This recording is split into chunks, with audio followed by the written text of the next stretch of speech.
రాష్ట్రంలో ఉదయం పలు ప్రాంతంలో భూకంపం సంభవించింది. ములుగు జిల్లాతో పాటు అక్కడక్కడ భూమి కంపించింది. భూమి లోపల రాతి పొరల్లో ఒత్తిడి వల్ల రాళ్లల్లో కదలిక మొదలవుతుందన్నారు ఎన్జీఆర్ఏ రిటైర్డ్ అధికారి నగేష్. దానివల్లే భూకంపం ఏర్పడుతుందన్నారు. ఇక ఎప్పుడైతే తరంగాలు భూమి లోపల నుంచి ప్రయాణిస్తాయో ప్రకంపనాలను మనం ఫీల్ అవ్వగలుగుతామన్నారు. ఇక భూకంపనలు 10 సెకండ్లు దాటితే జనం ఇండ్ల నుంచి బయటకు రావటం మంచిదంటున్న ఎన్జీఆర్ఏ రిటైర్డ్ అధికారి నగేష్ తో కల్పన ఫేస్ టు ఫేస్. ఉదయం నుంచి అందరి నోట వినిపిస్తున్న మాట ఒకే మాట, భూకంపం. ఈ భూకంపంకి సంబంధించి కూడా ములుగు డిస్ట్రిక్ట్స్లో రావడంతో పాటు పలు ప్రాంతాల్లో మనకు ఏపీకి సంబంధించి కావచ్చు, ఇటు తెలంగాణకు సంబంధించి కావచ్చు, పలు ప్రాంతాల్లో మనకైతే ప్రకంపనలు అనేవి సంభవించాయి. మరి ఈరోజు ఈ భూకంపం రావడానికి గల కారణాలు ఏంటో తెలుసుకుందాం. మనతో పాటు ఎన్జీఆర్ఐకి సంబంధించిన రిటైర్డ్ అధికారి ఉన్నారు. ఒకసారి వారితో మాట్లాడదాం. Hi sir. సో ముందుగా చూసుకున్నట్టయితే అసలు భూకంపాలు అనేవి ఎందుకు వస్తాయి సార్? భూకంపాలు అనేది భూమి లోపల ప్రాసెసెస్ వల్ల. అంటే ఏమిటి అనొచ్చు మీరు.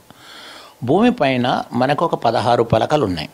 అలాంటి 16 పలకల్లో భారత పలక అంటే ఇండియన్ ప్లేట్ అనేది ఒకటి. ఈ పలకలు అనేవి వివిధ డైరెక్షన్స్లో, వేరియస్ డైరెక్షన్స్లో అవి ట్రావెల్ చేస్తూ ఉంటాయి. వీటిని డ్రైవింగ్ ఫోర్స్ ఏమిటంటే కొన్ని వేల కిలోమీటర్ల లోపల నుంచి మ్యాగ్మా వచ్చి వీటిని వివిధ డైరెక్షన్స్లో పుష్ చేస్తూ ఉంటాయి ప్లేట్స్ని. మన ఇండియన్ ప్లేట్ అనేది నార్దర్న్ డైరెక్షన్లో 5 సెంటీమీటర్స్ పర్ ఇయర్ ట్రావెల్ అవుతున్నది. ఢీకొనకు ముందర అంటే యురేషియా ప్లేట్తో ఢీకొనకు ముందర 20 సెంటీమీటర్స్ పర్ ఇయర్ ట్రావెల్ అయ్యేది. ఇప్పుడు కొలిజన్ అయ్యి హిమాలయాస్ వచ్చిన తర్వాత అక్కడ మనకి 5 సెంటీమీటర్స్ పర్ ఇయర్ ట్రావెలింగ్ అవుతున్నది. సో ఇది నెంబర్ 1.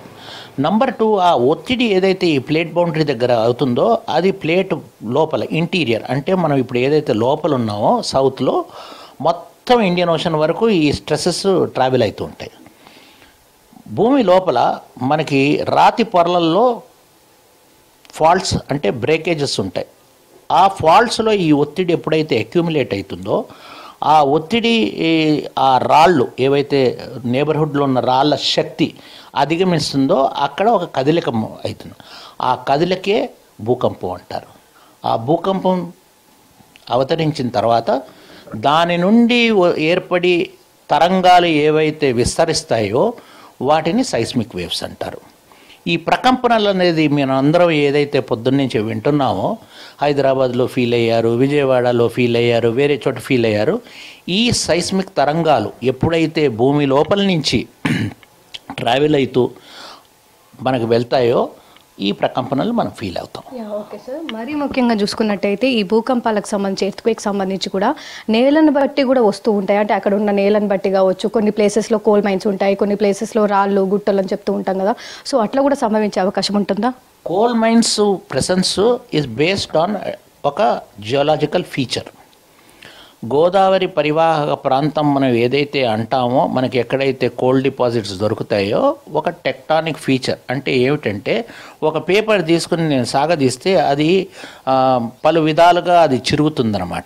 అలాగే అర్త్ని సాగదీసినప్పుడు అది ఎక్కడైతే బ్రేక్ అయిందో దాన్ని రిఫ్ట్ అంటారు. సో అక్కడే మనకి కోల్ డిపాజిట్స్ అనేది మనకి దొరుకుతూ ఉంటాయి. సో ఈ ప్రదేశంలో మన గోదావరి పరివాహక ప్రాంతంలో ఇలాంటి రాతి పొరలల్లో ఏవైతే పగుళ్ళు ఉన్నాయో చాలా ఫాల్ట్స్, ఒక కిన్నరసాని ఫాల్ట్, కదం ఫాల్ట్, అట్లా ఫాల్ట్ పేర్లు చెప్తూ పోవచ్చు.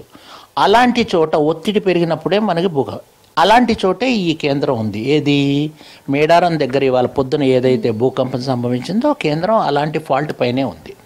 అందుకే మనకి అక్కడ గత 55 ఏళ్ళ నుంచి చూస్తే అత్యధికంగా అంటే number of earthquakes both in magnitude as well as in number మనకి సంభవిస్తూ ఉంటాయి.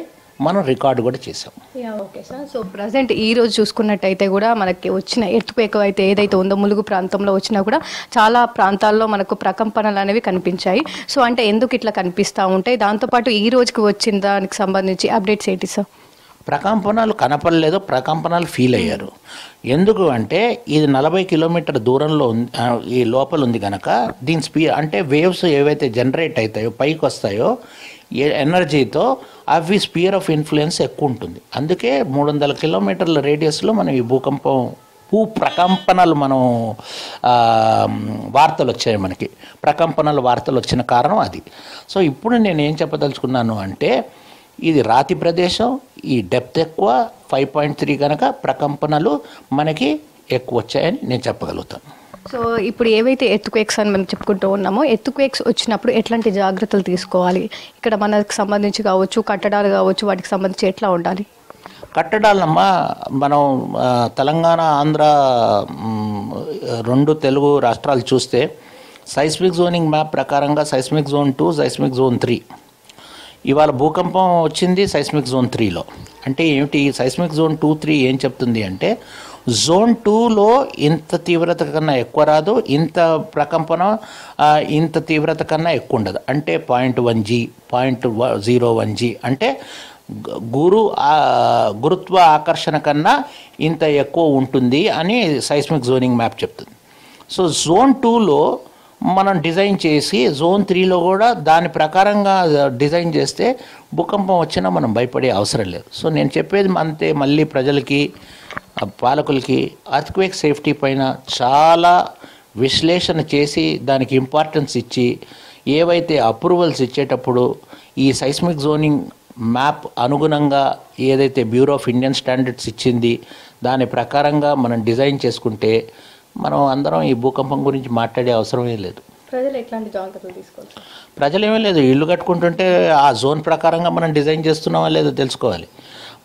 అప్పుడు దాని ప్రకారంగా మనం కట్టడాలు కడితే ప్రజలు ఉన్న కట్టడాల్లో వాళ్ళు ఏం జాగ్రత్తలు తీసుకోవాలి అంటే, ఇప్పుడు సింగిల్ ఫ్లోర్లో ఉంటే 2-3 సెకండ్లు కంపం వస్తే వాళ్ళు భయపడి పరిగెత్తే అవసరం. చాలాసేపు అంటే ఒక 10 సెకండ్లు దాటింది అంటే అప్పుడు వాళ్ళు బయటికి వెళ్ళటం శ్రేయస్కరం. రెండోది, నువ్వు పైన ఉన్న 10వ ఫ్లోర్లో ఏం చేస్తావు? ఇక ఏ టేబుల్ కిందో, ఏ మంచం కిందో, ఏ డైనింగ్ టేబుల్ కిందో దూరాలి. ఎందుకంటే కంపనం ఎక్కి మనం హైట్ పెరుగుతున్న కొద్దీ స్వింగ్ అంటే బిల్డింగ్ ఎక్కువ స్వింగ్ అవుతుంది. ఇవాళ కూడా హయ్యర్ ఫ్లోర్స్ వాళ్ళు, నాకు తెలీదు, could have felt more shaking then the ground floor people. అప్పుడు ఏమవుతుంది అంటే ఎంత ఎక్కువ పైన స్వింగ్ అయితే అంత ఈ ఫ్యాన్లు అవి స్వింగ్ అయి పడే ఆస్కారం ఉంది. అందుకే వాళ్ళని పోయి ఈ చౌకోటి, ఈ డోర్ ఫ్రేమ్స్ ఉంటాయే దాని దగ్గర అలాంటి చోట తలదాచుకోమని చెప్తారు. ఎందుకంటే ఇంజ్యూర్ కాకుండా to save your self. Sir, మన ఏదైతే చెప్పుకుంటున్నామో ములుగు డిస్టిక్ కావచ్చు, ఇప్పటికే అంటే దాదాపు గత 20 years 30 years బ్యాక్ కూడా ఎర్త్క్వేక్ వచ్చిందని చెప్తా ఉన్నారు. అంటే మళ్ళీ వచ్చే ఛాన్సెస్ ఏమైనా ఉన్నాయి అదే ప్లేసెస్లో? మనం ఏదైతే చెప్పుకుంటున్నామో దానికి సంబంధించి ప్లేస్లో మళ్ళీ భూకంపం రావటం అనేది కష్టం. పక్కన భూకంపాలు వస్తూ ఉంటాయి.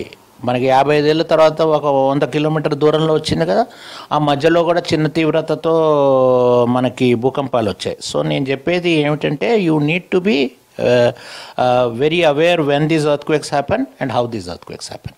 మన హైదరాబాద్లో చూసుకున్నట్టయితే కూడా పదే కూడా మనం వింటూ ఉంటాము ఎర్త్క్వేక్ సంబంధించి కూడా. అంటే నార్మల్గా చిన్న చిన్న ప్రకంపనలకు సంబంధించి కావచ్చు, బోరబండ కావచ్చు, బంజారా హిల్స్ కావచ్చు. సో మన దగ్గర ఇట్లాంటివి కూడా సంభవిస్తూ ఉంటాయి కదా, కారణాలు ఏంటి అంటే?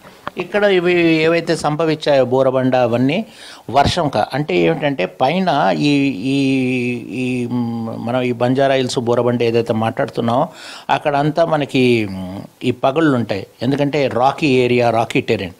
దాని లోపల ఈ వాటర్ ఎంటర్ అయ్యి వర్షం పడినప్పుడు ఆ చిన్న చిన్న ఒత్తిళ్ళు ఏదైతే ఉన్నాయో ఇది లూబ్రికెంట్గా యాక్ట్ చేసి ఆ చిన్న ప్రకంపనల రూపేణా ఇవ్వాలి. అందుకే అక్కడ 1.2 less than 1 magnitude భూకంపాలు వస్తాయి. సో వాటిని హైడ్రోసైస్మిసిటీ అంటారు.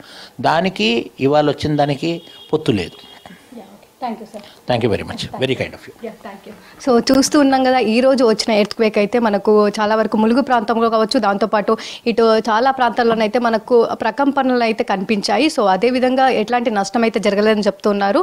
సో ఏదైతే ఎర్త్క్వేక్ వచ్చిందో అవి కూడా సంభవించడం అనేవి నార్మల్గా జరుగుతూనే ఉంటాయి. అదేవిధంగా ఈ రోజు కూడా జరగడంతో ఎలాంటి నష్టం అయితే జరగలేదని చెప్తా ఉన్నారు. కాకపోతే మనం ఏవైతే ఉంటాయో కట్టడాలు కావచ్చు అవన్నీ కూడా సెస్మాలిక్ సంబంధించి కూడా చూసుకొని కట్టడాలు కట్టాలని చెప్పేసి, దాంతోపాటు ప్రజలు కూడా అన్ని జాగ్రత్తలు తీసుకోవాలని చెప్తున్న సిచ్యువేషన్స్ అయితే ఉన్నాయి. కెమెరా పర్సన్ సిద్దిక్తో కల్పన, V6 న్యూస్, హైదరాబాద్.